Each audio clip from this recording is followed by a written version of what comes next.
Hello guys, সবাই কেমন আছেন? আশা করি সবাই ভালো আছেন। তো আমি আজকে গুয়াহাটি নিয়ে গেতেছি বাড়তে, অল্প কাম আছে। তো আমরা দেওয়া হয়েছে টাকলা 2 সিট দেওয়াল করে ঘুমাইছে। তো বাড়তে গেতেছি কারণ একটা সোলার লাগানো গে, ছোট মোটো একটা সোলার লাগানো গেছে। আর আমরা বাইরের ভিউটা দেখো কি সুন্দর লাগছে একদম। মনে হয় আমরা ট্রেন দেখতেছি না, ভিউটা এত সুন্দর লাগছে, একদম একই ভিউ। আমার এত যাবারই মন হতেছে না, ভিউটা দেখে হাইরে। আর আমরা একই ভিউ দেখতে দেখতে আমরা 2 বৃষ্টি হলো। 2 বৃষ্টি থাক, বৃষ্টিটা কিন্তু আমার খুবই ভালো লাগছে। তো বৃষ্টিগুলো ডেইলি ডেইলি হয় না, হেট ক্যারেক হয়, ডেইলি হয়। গাছে মোরে পেছাল পারতে পারতে মোর আরো বৃষ্টি হয়েছে। তোমার যত বৃষ্টি থাক আমরা কিন্তু গাড়িতে, আমরা কিন্তু ভিজ না। তো গাছ বৃষ্টিটা সে না আছে, আঙ্গ ভিজা মানে গাইছা তা তো আমার গাড়িতেই। তারপরে গাড়ির জানলাতে মাথা বেগরে দিয়ে গাড়ির গোয়া দিয়ে আগুন বেড়ে দিছে।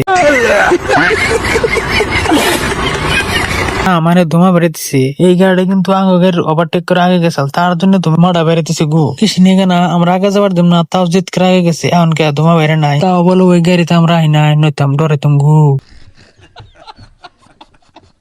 ব্লগটা তৈরি আসাল, যদি ভালো লাগে লাইক কমেন্ট শেয়ার করবেন। আর হ্যাঁ, এটা কিন্তু আমার নতুন পেজ, প্লিজ একটু ফলো করে দিবেন। Bye bye guys.